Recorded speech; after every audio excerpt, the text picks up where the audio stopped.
Hour Zero. Sitting in his office surrounded by his most trusted advisors, Xi Jinping feels ready. Over the past decade or more, he's spent billions upon billions modernizing China's military. His nation now has nuclear weapons, around 500 of them, and he's built one of the world's largest navies. Add to that the fact that China's military has more active members than any other nation, with 2.35 million people to call on. He's going to bring war to the United States. But to do so, he has to carefully coordinate attacks throughout the Pacific. He knows that the United States has bases in Japan and South Korea, around 190 in those two countries alone, and a powerful navy that, though smaller than his, packs a lot more firepower. A full frontal assault on the United States without taking care of those problems first would be suicide. He needs to secure the Pacific, giving China a route toward the American mainland as a priority. His attack doesn't begin with missile launches. It starts on the cyber front. For years, China has been working on cyber technology that would allow it to hack into American infrastructure and military defense systems, limiting America's response to an attack in the process. On occasion, China gets caught out. In December 2023, for instance, the United States conducted an operation to disrupt a network of small office home office or SOHO routers that China had taken control of using the KV botnet to mask its hacking activities. That was unfortunate for Xi, but it won't stop the first stage of his attack. Xi gives the okay and dozens of cyber attacks begin. Chinese hackers work feverishly, targeting American water systems, electrical grids, and communication systems, with a special focus on any that are located near key military installations. Further attacks take place within the networks of companies that provide critical services to America's military, as well as attacks on systems and transportation methods that will be used by the United States to deliver aid to Taiwan in the case of a Chinese invasion. That last step is critical. To reach the United States, China has to secure a passage through the Pacific. Taiwan, which China has claimed for decades should be part of the People's Republic anyway, is chosen as the main target. By securing that island, China can break through the nations in the Pacific that are allied to the United States, including Japan and South Korea, and clear its route to the American mainland. Hour 1. The United States is scrambling. It's no stranger to Chinese hackers, but it's never faced an operation of this scale before. The country's success against Volt Typhoon, the elite group of Chinese hackers that were responsible for the KV botnet attacks mentioned earlier, revealed that China has its fingers in major networks. Rail, mass transit, maritime, water, and pipeline systems were all under threat. And though Volt Typhoon has been mostly eradicated, the sheer scale of the disruption occurring in the US reveals that it was far from the only hacker group China had in play. America is left chasing shadows, at least for a couple of hours, which is all China needs to start the next stage of its assault. Xi Jinping gives the okay for the next and boldest part of its strategy: activating the People's Liberation Army Rocket Force, or PLARF. The group has around 120,000 members, who combine to operate 6 known ballistic missile bases throughout China. However, the PLARF's real strength lies in the sheer number of missiles it has at its disposal. Recent estimates from the US Naval Institute place the number at somewhere around 4,000, all of which are capable of targeting ships moving at sea in addition to static land-based targets. Both capabilities will be needed by Xi. In arranging this attack, he's had to make some difficult decisions. He knew that a launch against Taiwan was inevitable, and the island nation became his first target. A missile barrage begins, with air support being provided by the recently upgraded bases at Longqian, Jiangsu, and Wuhan. All three are supporting China with fleets of Shenyang J-16 fighters, launching missiles of their own while engaging Taiwanese defenses in the air. The tougher attacks focus on the US Pacific Fleet. Numbering around 200 ships, along with 1,500 aircraft and 150,000 military personnel, that fleet is the biggest barrier that stands in the way of Xi's ambitions to invade the United States. It covers almost half of the world's surface, stretching from Antarctica to the Arctic Circle, taking in the Pacific Ocean and the Indian Ocean in the process. Xi can't hit everything in that fleet, but his goal is to strategically weaken the fleet in the early hours of his new war, eliminating America's ability to rapidly respond to his actions. To do that, he needs a 3-pronged missile attack. First, he has to engage the naval bases the United States has set up in Japan, South Korea, and the Philippines. It's a risky move. Any missile strike on these nations will surely cause collateral damage, potentially bringing all 3 of them into the war in support of the US. But failure to strike now means leaving nearly 200 bases ready to launch an immediate counterattack supported by around 79,000 troops. Xi can't take that risk. Hordes of Dongfeng 26 or DF-26 missiles are launched towards America's bases in Japan and South Korea. Each missile has a range of 2,485 miles, easily ensuring they can reach their targets. They are accompanied by shorter-range missiles, such as the DF-16, for a simple reason. Xi needs his DF-26s for attacks further afield. Those very missiles are also part of the second part of China's missile barrage, attacking closer to the United States. More are sent flying toward Guam, targeting the Andersen Air Force Base in Yago, as well as Naval Base Guam in Santa Rita. Xi also unleashes the new jewel in China's missile crown to strike Hawaii. The DF-27 is a hypersonic missile that can just about reach America's east coast and is capable of evading US missile defenses. It'll be Xi's chief weapon when attacking the American mainland, at least during the early stages of the war. Finally, the third strike, attacking American ships that are currently in the Pacific. Chief among the targets will be the small fleet of cruisers America has in the water near China, including the USS Shiloh and USS Mobile Bay. All told, there are 9 of these ships, all packed with heavy armaments and strong anti-air defenses that China hopes to either eliminate or damage heavily.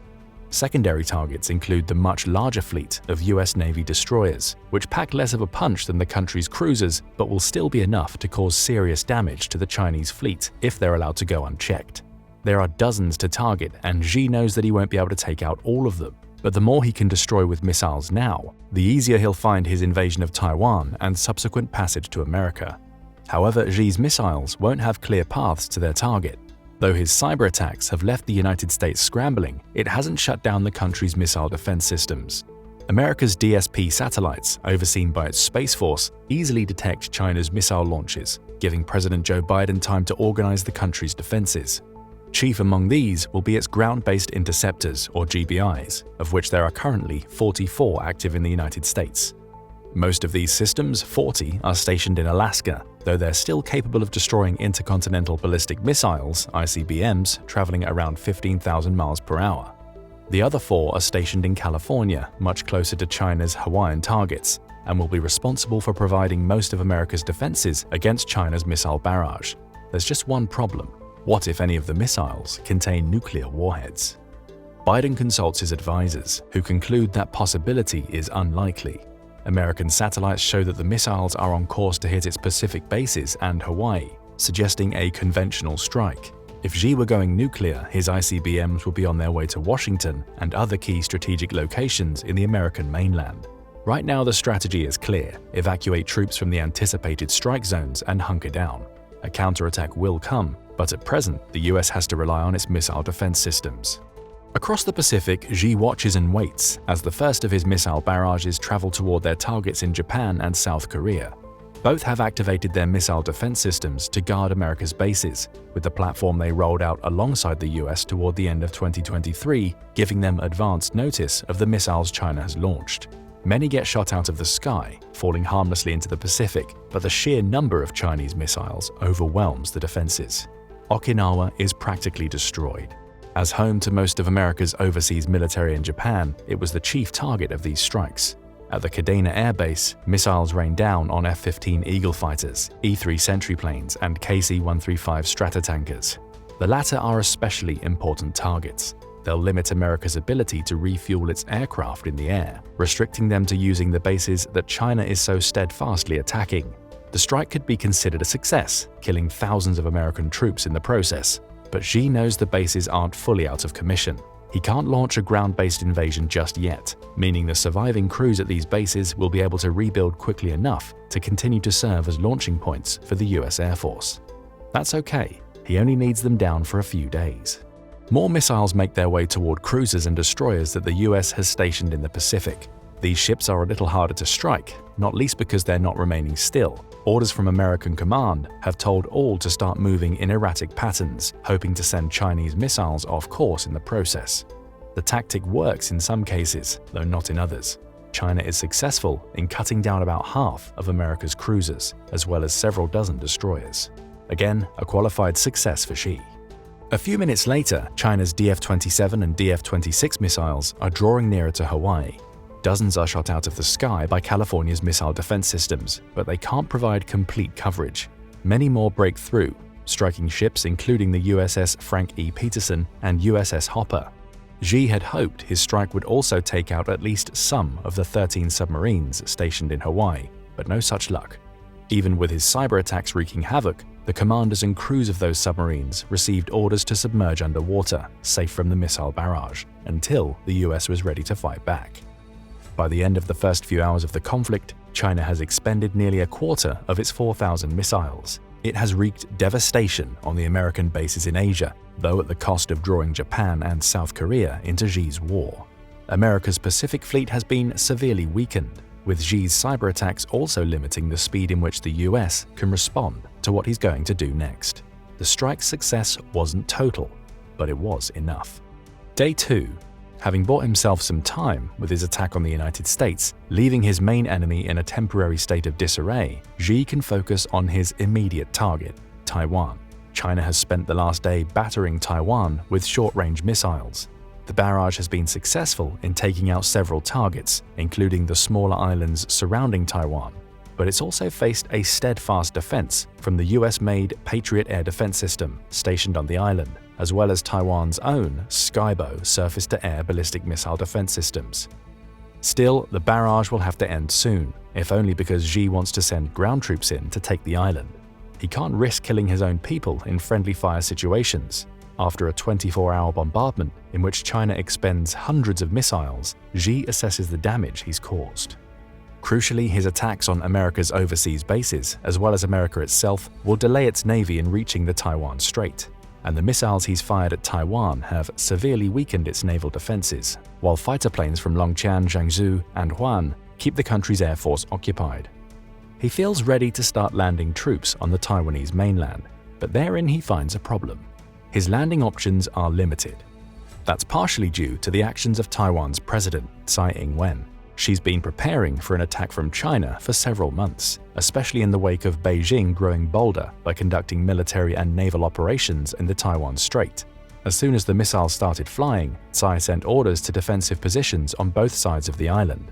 To the east, Taiwan benefits from having an extensive network of cliffs. Tsai anticipates that Xi will look to blockade that side of the island with his navy, but is unlikely to launch a full invasion from the east. Still, soldiers are placed on alert, telling them to prepare to fight against ground troops that might try to climb the cliffs, which have gradients of at least 15%. If need be, those troops will receive orders to destroy the routes built through the cliffs that lead to the mainland. Her main focus lies in Taiwan's west. As the coast closest to China, it's going to be the point of ingress into the island. Tsai places all 15 major ports and harbors on that coast on high alert, with orders for their destruction in place if China's forces get near. Tsai can't afford to allow China to set up a naval presence on the island itself if it manages to invade. Then there are Taiwan's beaches. All are heavily fortified, with any Chinese troops that manage to land having to make their way through scores of barbed wire-laden defenses just to achieve any hope of reaching the roads that lead to Taipei. The waters leading to most of those beaches are less than 50 feet deep, meaning China can't land troops en masse. It must take them most of the way before ferrying them across in smaller vessels, all while being subjected to missile fire from Taiwan.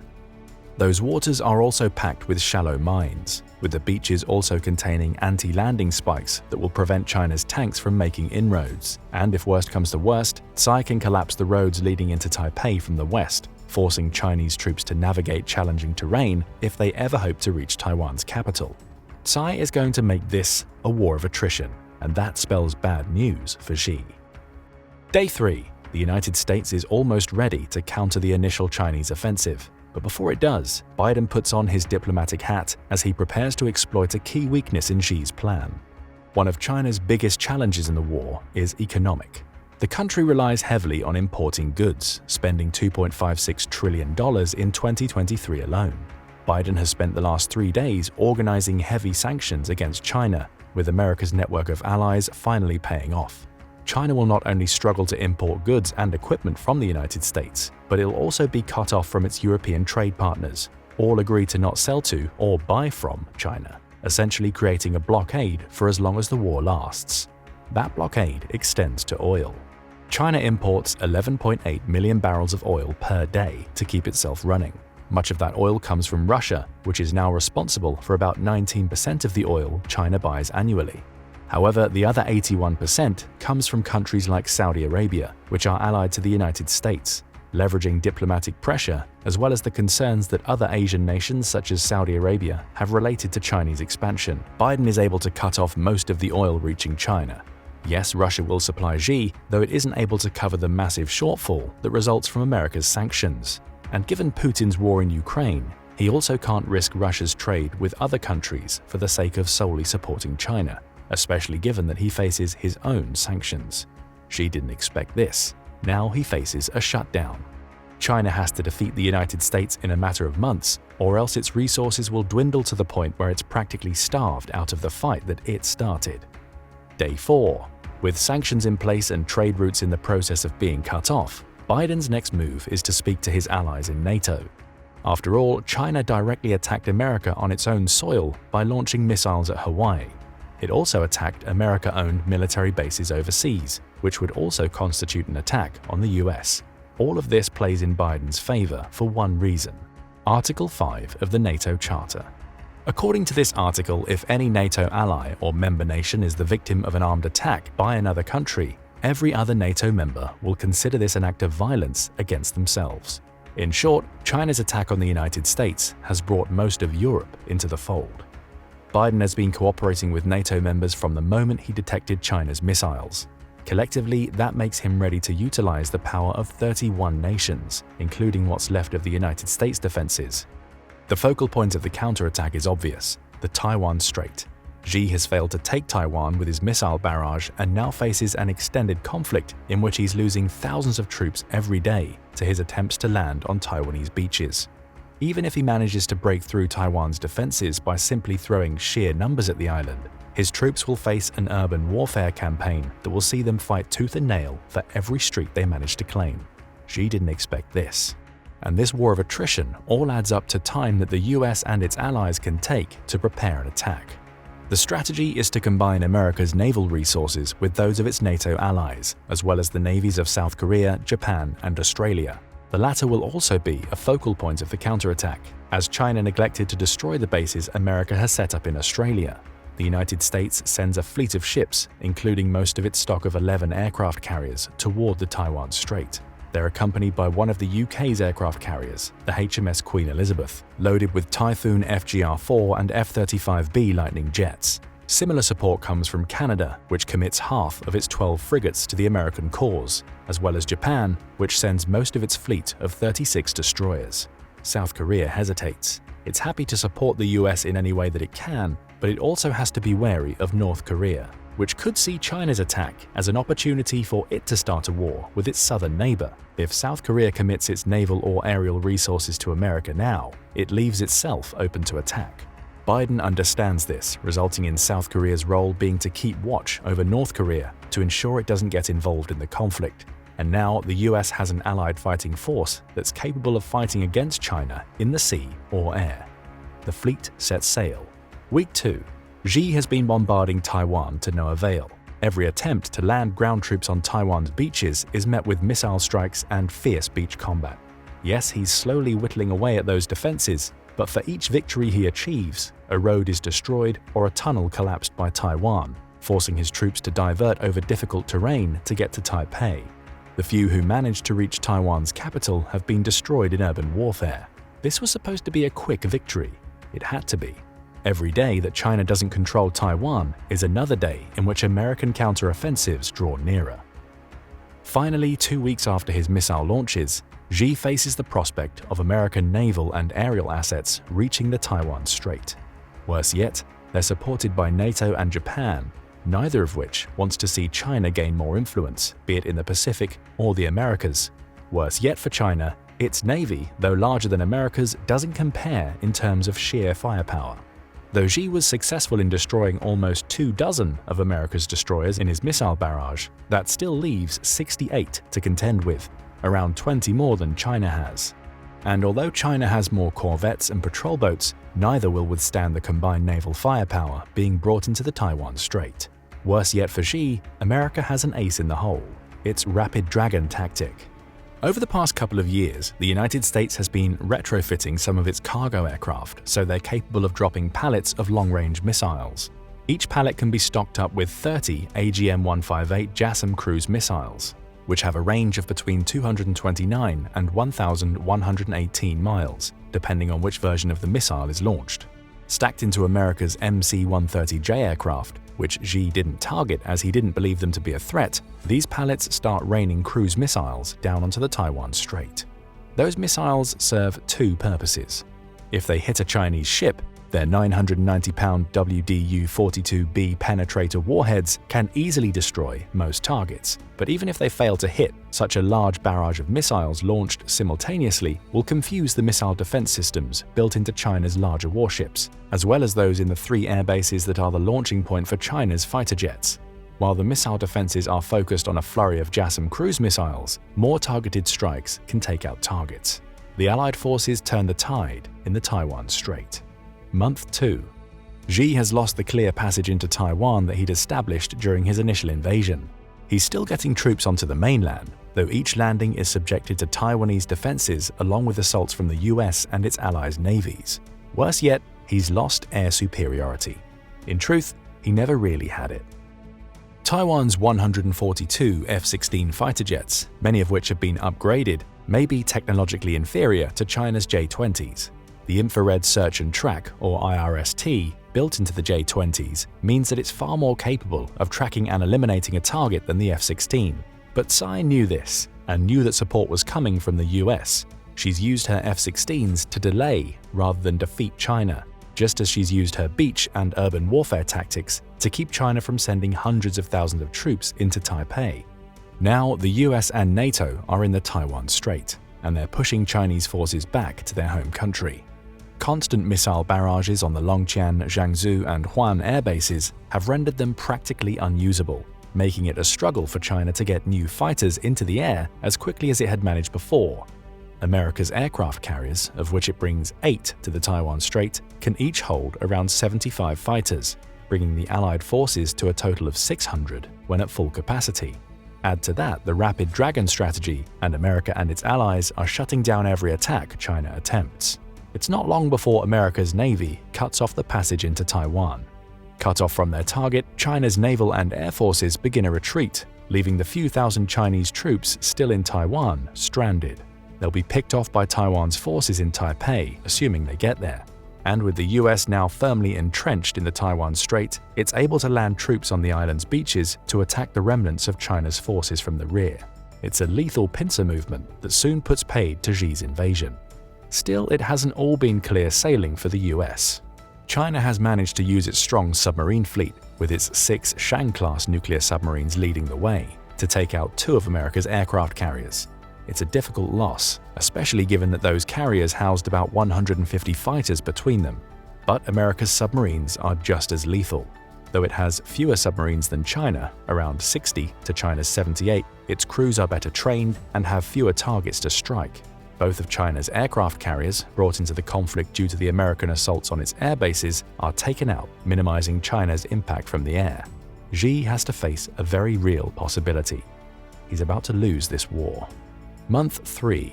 China has stubbornly refused to give in to the overwhelming force being applied to it.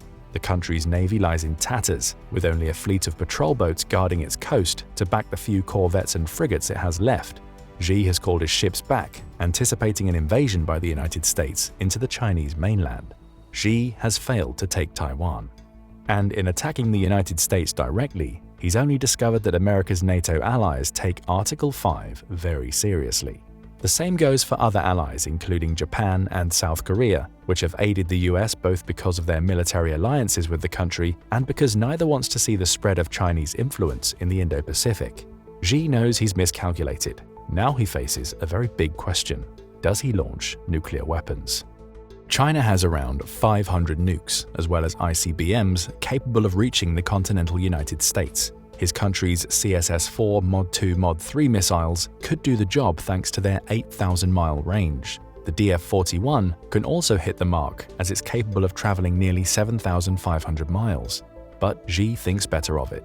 Launching his nuclear weapons against the United States would mean a response in kind. and while America's Minuteman III ICBMs lack the range of his missiles, the country's submarines and aerial bombers could easily drop nukes all over China if provoked. Ultimately, China is forced to capitulate, though its military would prove a strong match for the United States alone and could even have the potential to defeat its American counterpart. It simply can't stand up to such a powerful united front. Taiwan proved stronger than Xi expected, with his failed invasion meaning plans to reach the American mainland never got off the ground. And with most of Europe, thanks to NATO, gunning for him, he can't escape the fact that he's been overwhelmed. Add to all of this the effects of the sanctions and trade blockades America created within days of him starting his war. They've slowly sapped the morale of the Chinese people, resulting in them being ready for surrender. America wins the war, but it's a win that came at a cost. It will take the US years to rebuild its war-torn navy, and along with its NATO allies, it will be heavily involved in imposing military restrictions on China for years to come. However, it's proven the impact that its cooperative approach to defense can have in a battle against one of its greatest rivals, putting any other major military power that might dare to attack the US on notice in the process. Of course, this is just one of many potential scenarios that could play out if China and the US went to war. It's also optimistic in favor of the US. But what could China do to prevent this series of events from happening? Would they happen at all, or do you think the US may struggle to receive the support it needs from NATO and its allies in Asia? Tell us what you think in the comments below. Now go and check out the US Navy's plan to defeat China in war, or click this other video instead.